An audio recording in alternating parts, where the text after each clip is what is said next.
Hello students, आज हम देखेंगे law of conservation of momentum. ये एक बहुत ही इम्पोर्टेंट टॉपिक है, तो ध्यान से देखना। और हाँ, मैं हूँ आयुष भट्टाचार्य और पाठशाला पंडित में आप सभी का स्वागत है। तो ये लॉ हमें बताता है कि मोमेंटम कंजर्व्ड होता है। कैसे, वो हम अभी डिराइव करके देखते हैं।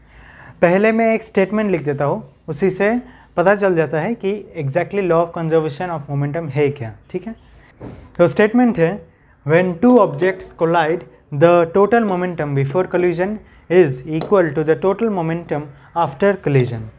तो अभी इसका एक डायग्राम देख लेते हैं, फिर अच्छे से समझ जाएंगे। तो सोचो ये एक प्लेन फील्ड है, प्लेन फील्ड। उधर दो ऐसे बॉल्स हैं, एक बॉल और एक बॉल। तो इसका है ए और ये है बी। ठीक है, ए एंड बी। तो देखो अभी सोचो दोनों रोल कर रहे और ऐसे ऐसे सामने जा रहा है। ये धीरे धीरे जा रहा है, ए धीरे धीरे सामने जा रहा है और बी बहुत फास्ट जा रहा है। ओके, बी बहुत फास्ट जा रहा है। तो फिर दोनों का कुछ तो मास होगा, वेलोसिटी होगा। ठीक है, तो यहाँ पे लिख देते हैं ए का है ना मास होता है, ए का मास इनिशियल वेलोसिटी और एक फाइनल वेलोसिटी है। ठीक है, इनका है मास इसका m1 लेंगे, इनिशियल वेलोसिटी इसका u1 लेंगे और फाइनल वेलोसिटी इसका v1 लेंगे। ठीक है, डन। अभी हम b का देख लेते हैं। b का हम क्या लेंगे, m2, okay, u2 and v2। m, u और v तो पता ही है, mass, initial velocity and final velocity. ठीक है, अब देखो जब ये ऐसे रोल करेंगे और ये जब भी बहुत फास्ट रोल करेगा तो ये इसे टकराएगा ऑफ कोर्स। तो जब ये टकराएगा तभी ऐसे रोल करते करते टकराने के बाद दोनों अलग भी तो हो जाएंगे, ऐसे तो नहीं चिपक जाएंगे। चिपकने का भी केस है, पर वो हम अलग बाद में देखेंगे, क्लास 10 में या क्लास 11 में देखा जाएगा उसके बारे में। अभी के लिए रोल करते करते वो टकराएगा, फिर वापस अलग हो जाएगा। तो टकराने से पहले जो उसका वेलोसिटी था दोनों का, उसे कहेंगे u1 एंड u2। टकराने के बाद हो जाता है v1 एंड v2। ऑलराइट, अब अगर ये इससे टकराया तो इसने इस पर कुछ तो फोर्स दिया, b ने a पर कुछ तो फोर्स दिया, करेक्ट। तो उसके कारण a ज़्यादा तेज़ अभी जाने लगेगा। जब भी पीछे से धक्का देते हो कुछ तो, अगर बॉल सोचो अगर पीछे से जा रहा है, पीछे से धक्का दे दिया, वो ज़्यादा तेज़ जाने लगेगा। मतलब क्या हुआ, एक्सेलरेट करेगा, करेक्ट, एक्सेलरेट करेगा। तभी इसे हम कहेंगे F1। बी ने, यहाँ पे मैं लिख देता हूँ, force imparted on A by B is F1। ठीक है, B ने A पर जो फोर्स दिया वो है F1। ऑलराइट, वो है F1। अब जब भी B ने A पर फोर्स कुछ तो इम्पार्ट किया, उसे क्या कहेंगे हम, उसे कहेंगे हम एक्शन फोर्स। करेक्ट, न्यूटन के थर्ड लॉ में देखा था एक्शन और रिएक्शन होता है। तो B ने जब A पर एक एक्शन फोर्स लगाया तो फिर ए भी बी पर एक रिएक्शन फोर्स लगाएगा, करेक्ट। एक्शन भी होगा तो रिएक्शन तो होगा ही, करेक्ट। तो हम यहाँ पर लिख देते हैं कि reaction force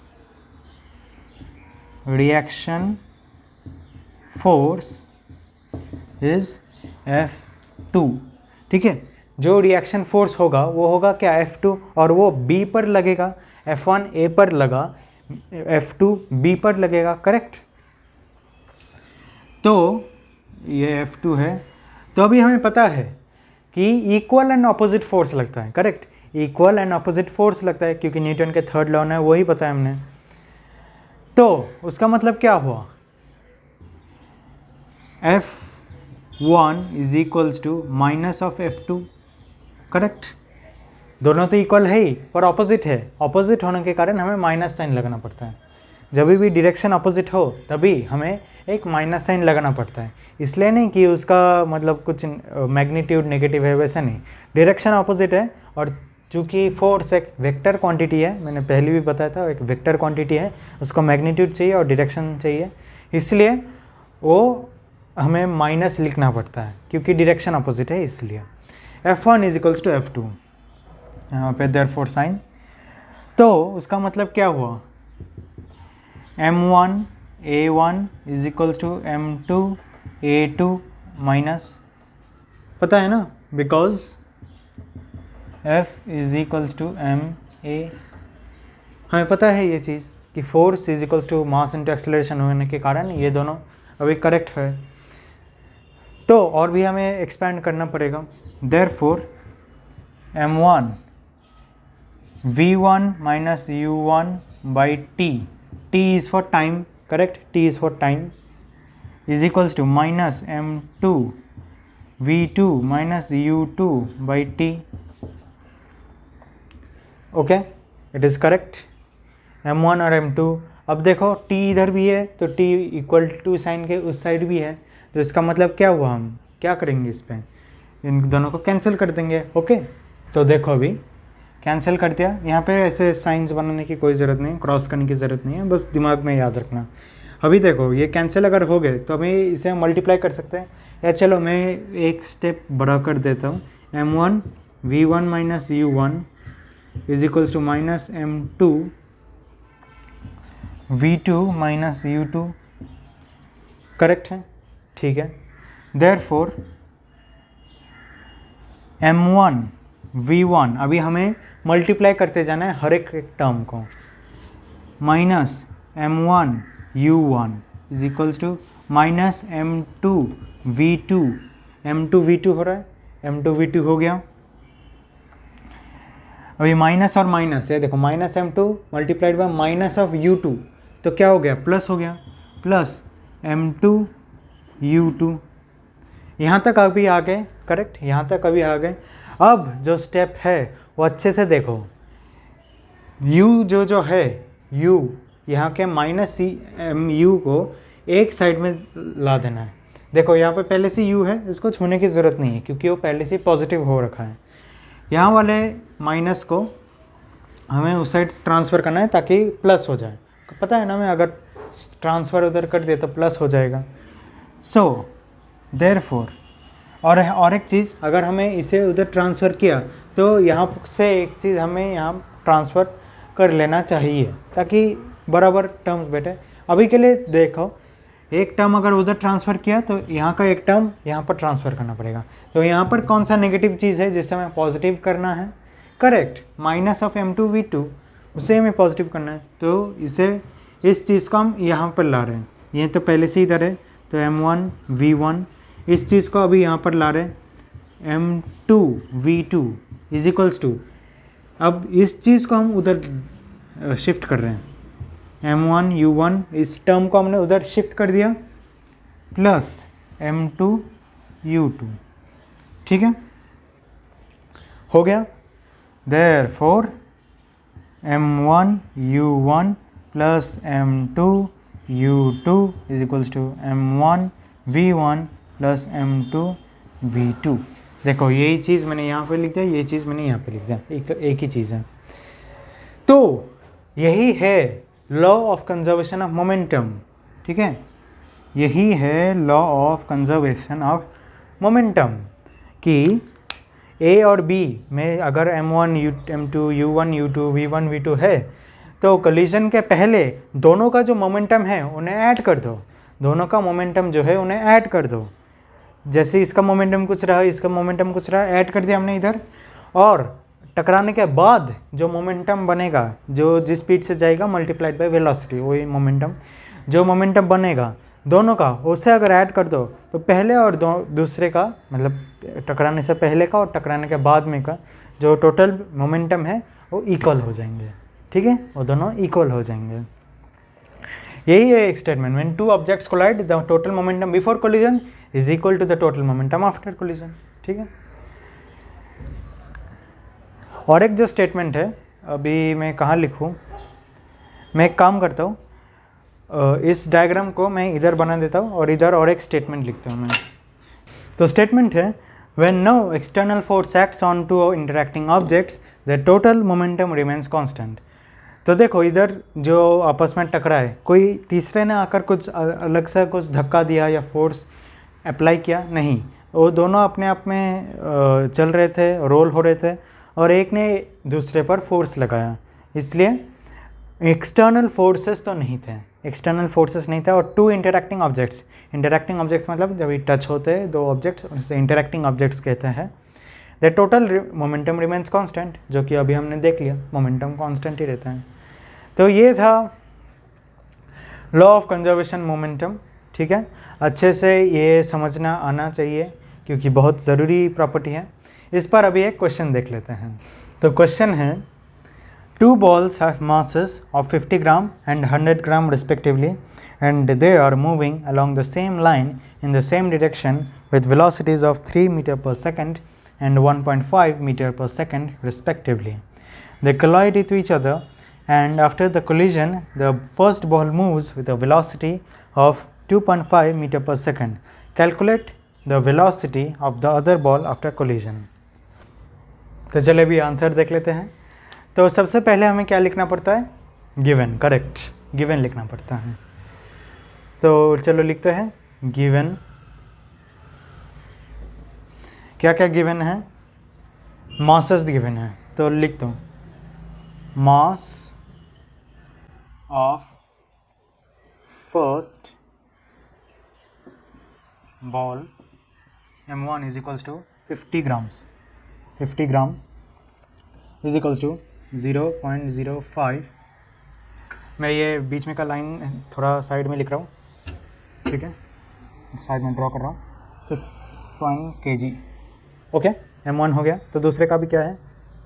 mass of second ball, mass of second ball is m2 equals to 100 gram is equals to 0.1 kg। हो गया। अभी देखो और भी दिया है, इनिशियल वेलोसिटीज़ दिया है, इनिशियल ऐसे सब लिखना है, ठीक है। ये इतना करना पड़ेगा गिवन में, अच्छे से लिखना, इसका मार्क्स मिलते हैं अलग से। Initial velocity of first ball u1 is equals to, क्या दिया है u1? 3 metre per second. और हाँ, यहाँ पे यूनिट्स अच्छे से लिखना है, ठीक है। यहाँ पे ऐसे नहीं सिर्फ 0.05 लिख दिया है या 0.1 लिख दिया है, ऐसे नहीं, पूरा अच्छे से यूनिट्स के साथ लिखना है, ठीक है। और नेक्स्ट है initial velocity of second ball is u2 is equals to 1.5 metre per second, है क्या नहीं? 1.5 मीटर पर सेकेंड, करेक्ट। अब जो लास्ट में लिखते जाना है, final velocity of first ball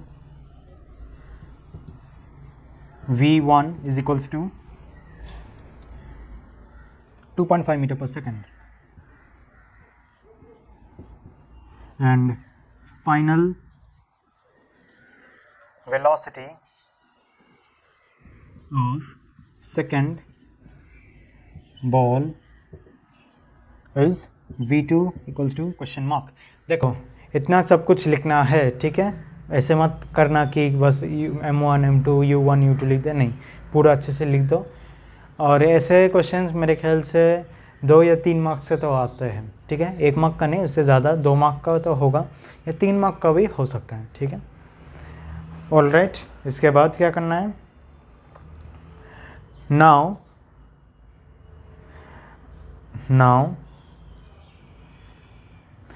initial momentum, total initial momentum ऐसे लिखना है। Now total initial momentum equal to total final momentum, total final momentum, correct, ठीक है। अभी ये अगर लिख लिया तो इसका फॉर्मूला भी लिखना पड़ेगा, जो है m1 therefore u1 plus m2 u2 equals to m1 v1 plus m2 v2। ठीक है, ये फॉर्मूला लिख दिया। अभी सब्सटीट्यूट करते जाना है ऐसे। देयरफॉर m1 की जगह क्या आएगा 0.05, सो 0.05 मल्टीप्लाइड बाय u1 की जगह आएगा 3 प्लस m2 की जगह क्या आएगा, m2 की जगह आएगा करेक्ट 0.1 मल्टीप्लाइड बाय u2 की जगह क्या आएगा, u2 की जगह आएगा 1.5 इक्वल टू, अभी देना इक्वल टू, अभी वापस सब्सटीट्यूट करना है। m1 की जगह क्या आएगा 0.05 v1 की जगह क्या आएगा 2.5, m2 की जगह क्या आएगा प्लस m2 की जगह आएगा 0.1 मल्टीप्लाइड बाई v2 की जगह आएगा v2। ठीक है, v2 अगर नहीं पता तो सिर्फ v2 ही लिखना है। ओके, वो v2 हमें ढूंढना है। चलिए, तो अभी बस चाहे तो ब्रैकेट्स दे दो, अच्छा लगेगा देखने में। ठीक है, देयरफॉर अभी सॉल्व करो एक एक करके। 0.15 करेक्ट। अच्छा हाँ, सिर्फ सॉल्व नहीं, बात यह है कि अभी इधर सब्सटीट्यूटेड भी लिखना है, substituted. Okay, substituted. Therefore 0.15 plus 0.15। Okay, 0.15 और 0.1 इंटू 1.5 कितना होता है 0.15 ही होता है, equals to 0.05 into 2.5 is equals to कितना होगा 125। 0.125 प्लस 0.1 v2। ठीक है, यहाँ तक समझ में आ गया।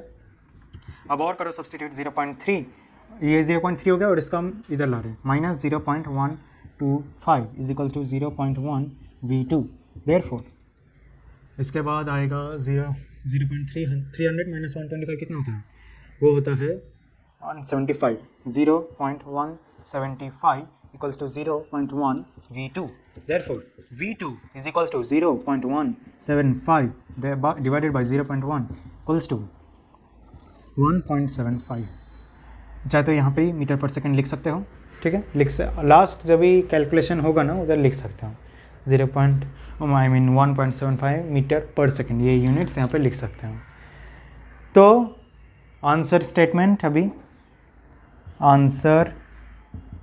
आंसर क्या होगा, फाइनल वेलोसिटी